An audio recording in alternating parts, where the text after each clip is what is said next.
Nah, ini hanya ada satu ulama, yaitu Imam Ahmad bin Hambal, yang melarang seorang fasik jadi imam. Baik kefasikannya itu tersembunyi maupun terang-terangan. Baik fasiknya itu dalam akidah ataupun perbuatan. Nah, ini dalam kitab Kasyaful Qina, juz 1 halaman 474. Jadi, hanya Imam Ahmad bin Hambal yang melarang seorang fasik jadi imam. Jadi begini lor, ada sebuah problem, boleh nggak banci jadi imam, boleh nggak gitu kan, bencong jadi imam boleh tidak. Ini ada problem penulis mungkin dulu ya, ketika beliau nulis itu. Jadi memang boleh nggak sih seorang banci itu jadi imam sholat, boleh tidak. Ini jadi problem yang sangat serius gitu kan, karena apa, karena ini apa, ada sebuah buku pelajaran di MI gitu kan, yang penulis ini yang penulis alami ya, saya tidak tahu di mana, tapi ada materi tentang banci boleh jadi imam. Ini jadi materi di MI, Madrasah Ibtidaiyah, di suatu tempat saya nggak tahu. Nah, kalau dalam literasi fikih, sebanci itu bisa dinamakan dengan khunsa, kho, nun, sin, ya, khunsa gitu kan. Nah, tapi harus diperjelas apakah banci ini sama dengan khunsa. Khunsa dalam bahasa Arab itu apakah sama dengan banci? Terminologinya sama enggak? Istilahnya sama enggak gitu kan? Nah, ini jadi problem juga. Jadi dalam bahasa itu tidak bisa serta-merta kita samakan, karena berbeda istilah, berbeda ini, berbeda apa ya? Berbeda terminologi sama gitu kan. Mungkin yang kita sangka banci di sana khunsa itu bukan banci yang kita sangka, jadi beda pengertian, beda definisi, tapi secara umum sama, banci itu bahasa Arabnya khunsa gitu kan. Jadi banci dalam masyarakat kita itu kan biasanya orang berjenis kelamin laki-laki tetapi bertindak seperti wanita, bencong gitu kan. Jadi dia ini laki-laki, cowok, tapi bertindak, berperilaku seperti wanita, seperti perempuan gitu. Nah, kalau yang seperti ini jelas dilarang. Jadi banci itu memang sudah dilarang dalam agama. Dalam sebuah hadis yang artinya itu kan, Rasulullah melaknat orang laki-laki yang menyerupai wanita dan orang wanita yang menyerupai laki-laki. Jadi banci ataupun tomboy itu sama-sama dilarang dalam Islam. Banci itu laki-laki yang menyerupai wanita, kalau tomboy itu wanita yang menyerupai laki-laki, itu dilarang dalam Islam. Itu loh. Itu clear ya, hadisnya clear. Nah, sekarang kita masuk apa itu khunsa gitu kan. Jadi khunsa dalam literasi fikih itu berbeda dengan istilah banci dalam pemahaman masyarakat Indonesia, berbeda. Jadi khunsa di Arab, dalam bahasa Arab itu artinya adalah orang yang mempunyai dua alat kelamin yang aktif. Jadi punya penis, punya vagina, sama-sama aktif, dua-duanya aktif gitu kan. Itu khunsa. Kan beda sama banci. Kalau banci kan cowok tuh punya alat kelamin, penis, ya penis aja aktif, nggak punya vagina. Begitupun yang tomboy itu cewek tapi menyerupai cowok, dia punya vagina, punya alat kelamin aktif itu kan. Nah, kalau khunsa beda dengan tomboy, beda dengan banci. Khunsa itu punya vagina, punya penis, sama-sama aktif, dua-duanya ada dalam satu tubuh gitu loh. Atau orang tidak punya kelamin dari dua jenis yang ada. Ia hanya punya lubang di bagian tubuhnya untuk kencing. Nah, atau seperti ini, khunsa itu atau tadi punya dua kelamin aktif, laki-laki cewek, atau dia nggak punya kelamin sama sekali, nggak punya vagina, nggak punya penis, jadi kosong blong, nggak ada kelaminnya, hanya punya satu lubang untuk pipis, untuk kencing saja. Jadi khunsa itu dalam definisi bahasa Arab itu artinya adalah literasi fikih, orang yang mempunyai dua kelamin aktif, vagina atau penis langsung dua-duanya aktif, atau nggak punya sama sekali, nggak punya penis, nggak punya vagina, nggak punya alat kelamin sama sekali. Yang dia punya hanyalah satu lubang, itu untuk kencing saja. Itu khunsa dalam pengertian literasi fikih. Nah, ini ada referensinya. Dalam kitab Al-Hawi Al-Kabir juz 8 halaman 168 karangan Imam Al-Mawardi, beliau mengutip perkataan Imam Asy-Syafi'i yang artinya khunsa adalah orang yang punya penis seperti laki-laki dan juga farjun atau vagina seperti wanita, atau ia yang tidak punya keduanya dan hanya punya lubang air seni untuk kencing. Jadi ini clear, referensinya ada di kitab Al-Hawi Al-Kabir karangan Imam Al-Mawardi. Khunsa tadi dia punya dua kelamin sekaligus atau tidak punya sekaligus, yang dia punya hanya lubang kencing saja. Nah, kemudian kita masuk nih khunsa. Ternyata khunsa itu ada dua pembagian, ada dua jenis. Yang pertama khunsa non muskil, yang kedua khunsa muskil. Jadi muskil itu artinya bermasalah. Jadi khunsa non muskil itu artinya khunsa yang tidak bermasalah. Disebut tidak bermasalah karena kelaminnya bisa jelas diketahui dengan cara melihat mana yang aktif dan mana yang tidak aktif, teman. Jadi khunsa non muskil ini artinya khunsa yang tidak bermasalah. Artinya apa? Artinya jelas, kelaminnya jelas, mana yang aktif, mana yang tidak aktif, apakah vaginanya ataukah penisnya gitu ya. Dilihat aktif enggak, ini yang tidak bermasalah. Atau bisa juga dilihat dari gejala kejiwaan. Misalkan kalau perempuan itu kan ada haid gitu kan. Kalau dia ini haid, berarti dia jelas perempuan gitu loh ya. Ini cara menentukan khunsa ini lebih condong ke laki-laki atau perempuan. Ditentukan yang aktif mana, penisnya atau vaginanya. Nah, untuk menentukan bisa dengan dicari, dilihat, oh ini yang aktif penisnya, oh ini aktif yang vaginanya. Atau bisa juga dilihat gejala kejiwaan atau tanda dia itu laki-laki atau wanita. Misalkan haid. Apakah dia haid atau tidak ketika waktunya. Nah, ini jelas artinya dia tidak bermasalah. Yang kedua, khunsa muskil, ini bermasalah. Jadi memang disebut bermasalah karena tidak ada tanda yang nyata tentang kejelasan kelaminnya. Bisa jadi karena ia punya dua kelamin yang sama-sama aktif atau juga tidak punya keduanya, akan tetapi hanya lubang kencing saja. Maka untuk menentukannya butuh penelitian yang mendalam, butuh eksperimen, dan ini dikerjakan oleh tim ahli medis tentunya, dokteran ya lor ya, tidak bisa sembarang orang. Jadi khunsa non khunsa muskil ini adalah khunsa yang bermasalah, artinya tidak tahu ini laki-laki atau perempuan karena dua-duanya aktif, vaginanya aktif, penisnya aktif, atau bisa jadi nggak punya keduanya, nggak punya penis, nggak punya vagina, nggak punya alat kelamin, yang dia punya hanya lubang untuk kencing saja. Ini kan bermasalah gitu. Nggak tahu ini jenis kelaminnya apa, laki-laki atau perempuan gitu kan. Nggak ada jenis kelamin ketiga, nggak ada. Jadi ini yang bermasalah, aktif dua-duanya, penisnya aktif, vaginanya aktif, atau bisa jadi dia nggak punya kelamin sama sekali, nggak punya vagina, nggak punya penis gitu. Yang dia punya hanya lubang untuk kencing saja. Ini bermasalah.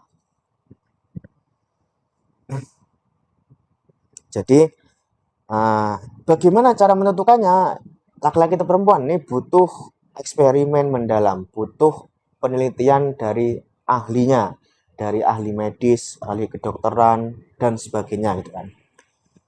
Nah, tapi ini ada sebuah kisah dulu kan, dalam kitabnya Al-Mughni, juz 6 halaman 336, karangan Imam Ibnu Qudamah, beliau pernah meriwayatkan sebuah hadis bahwasanya dulu Rasulullah pernah didatangkan khunsa dari kaum Ansor. Nah, orang ini pengen minta tolong ke Nabi, ditentukan ini kelaminnya apa gitu kan. Nah, Nabi meminta untuk melihat dari mana air seninya keluar pertama kali atau sebelum balik. maka itulah jenis kelamin yang harus dihukumi. Nah, ini praktik dari Nabi, cara menentukan secara manual, tidak ada eksperimen secara medis, secara manual saja. Nabi itu memberikan tips untuk menentukan khunsa ini cowok atau cewek itu dengan cara apa? Dengan cara melihat air seninya, air kencingnya ini keluar pertama kali dari lubang yang mana? Dari lubang peniskah atau dari lubang vaginakah gitu.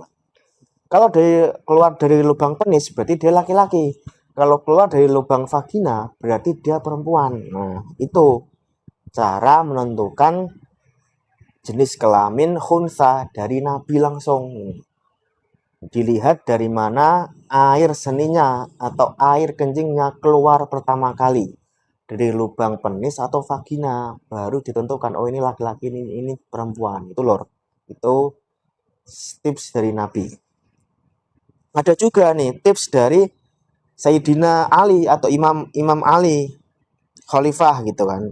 Bahwasanya untuk menentukannya kalau dua kelaminnya aktif atau tidak punya keduanya yaitu dengan dihitung jumlah tulang rusuknya. Karena rusuk wanita biasanya lebih banyak dari rusuk laki-laki. Nah, ini cara atau tips dari Sayyidina Ali bahwasanya untuk menentukan khunsa ini laki-laki atau perempuan itu dihitung dari tulang rusuknya. Kalau tulang rusuknya banyak berarti dia cenderung ke wanita. Kalau tulang rusuknya sedikit itu cenderung ke laki-laki. Karena memang pada umumnya tulang rusuk wanita itu lebih banyak daripada laki-laki. Itu tips cara dari Sayyidina Ali, dari Imam Ali, Khalifah Ali bin Abi Thalib. Jadi ada dari Nabi, tips dari Nabi, ada juga dari Ali bin Abi Thalib. Nah, ini dari para ulama, ini dari ulama. Tips atau cara menentukan khunsa ini laki-laki atau perempuan ini dari ulama.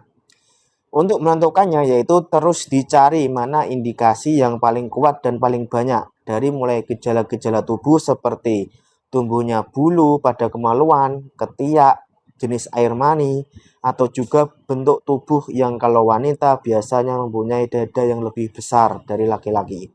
Maka tanda yang paling banyak ke laki-laki atau perempuan, disitulah ia dihukumi. Jadi kalau para ulama ini lebih kepada tanda-tanda kelaki-lakian atau tanda-tanda lebih ke kewanitaan gitu kan. Misalkan kayak tumbuh bulu di kemaluan, di ketiak, kemudian jenis air mani atau bentuk tubuh gitu kan. Itu kan beda antara laki-laki dengan perempuan, beda gitu kan. Terus bentuk tubuhnya itu kan kalau perempuan kan lebih besar, punya payudara, punya dada besar. Kalau laki kan nggak punya payudara gitu kan.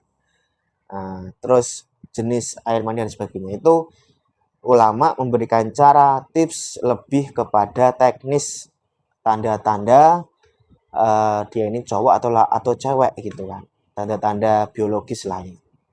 Itu cara dari para ulama untuk menentukan khunsa ini lebih condong ke laki-laki atau perempuan.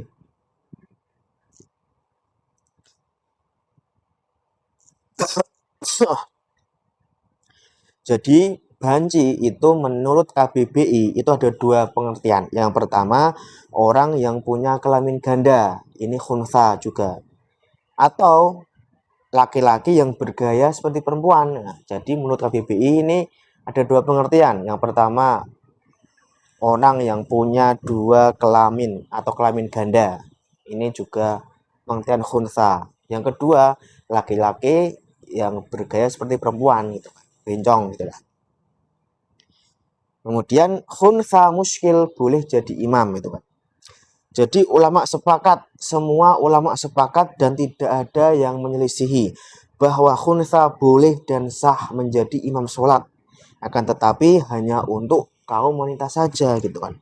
Sedangkan untuk kaum laki-laki dan sejenisnya khunsa semua sepakat melarangnya. Jadi khunsa yang muskil itu boleh menjadi imam dan sah gitu kan.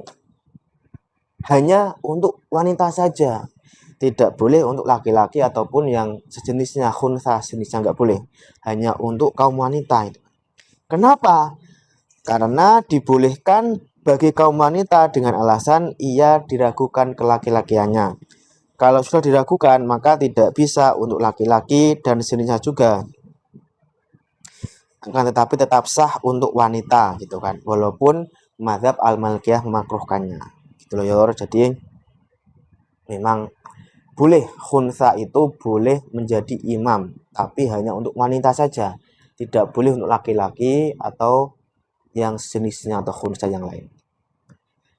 Kemudian ada lagi pertanyaan. Terus kalau khunsa boleh jadi imam, dia di mana tempatnya? Apakah di depan atau di tengah-tengah? Di depan seperti laki-laki atau di tengah-tengah bersama dengan wanita gitu kan. Nah, jumhur ulama berpendapat bahwasanya ia berada di depan para jemaah wanita, bukan bersama-sama di tengah dengan wanita. Jadi posisinya itu di depan kayak laki-laki, bukan di tengah kayak wanita gitu kan. Karena khunsa gitu. Nah, terus yang terakhir, ini kesimpulannya. Banci atau bencong bolehkah jadi imam gitu kan?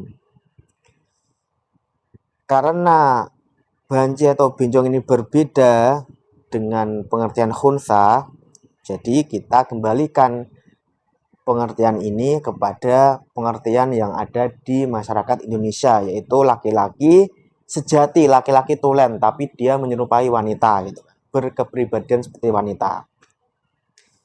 Karena dia laki-laki, maka boleh hukumnya jadi imam gitu kan. Kan boleh laki-laki jadi imam gitu kan. Yang penting apa? Yang penting dia mengerti hukum-hukum sholat dan bacaan rukun dalam sholatnya tidak keliru. Yang penting banci ini bisa sholat gitu kan. Tahu rukun sholat, tahu apa namanya hukum-hukum sholat seperti apa. Bisa baca Quran, Al-Fatihah, dan surat pendek. Seperti itu harusnya. Boleh gitu kan. Jadi memang banci ini laki-laki. Laki-laki gitu kan. Tetapi dia menyerupai perempuan, bukan khunsa. Kalau khunsa kan punya dua jenis kelamin. Kalau ini kan laki-laki, punya kelamin laki-laki, punya penis gitu kan. Tapi dia seperti perempuan, jadi boleh sah jadi imam seperti imam-imam yang lain gitu kan. Adapun statusnya banci itu adalah status orang yang fasik, karena banci itu termasuk dosa besar. Jadi ia termasuk tergolong orang yang fasik gitu kan. Nah, laki-laki fasik itu tidak terlarang untuk menjadi imam menurut jumhur ulama dari mazhab Al-Hanafiyah, Al-Malikiyah, dan Asy-Syafi'iyah. Akan tetapi semua sepakat kemakruhan sholat di belakangnya. Jadi banci ini dalam Islam itu masuk ke dalam kategori fasik karena dia sudah melakukan dosa besar. Tetapi menurut jumhur ulama tidak mengapa, tidak terlarang untuk menjadi imam gitu kan. Hanya saja makruh untuk sholat di belakangnya. Itu saja. Jadi imam tetap sah karena dia tidak terlarang meskipun dia seorang banci, dan banci itu seorang yang fasik gitu kan. Tidak apa-apa, tidak mengapa. Hanya saja makruh untuk sholat di belakangnya gitu kan. Karena memang sama sekali tidak disyaratkan perilaku baik untuk jadi imam. Yang menjadi syarat itu adalah ilmunya tentang sholat. Jadi untuk menjadi imam itu tidak disyaratkan dia harus baik atau buruk gitu kan.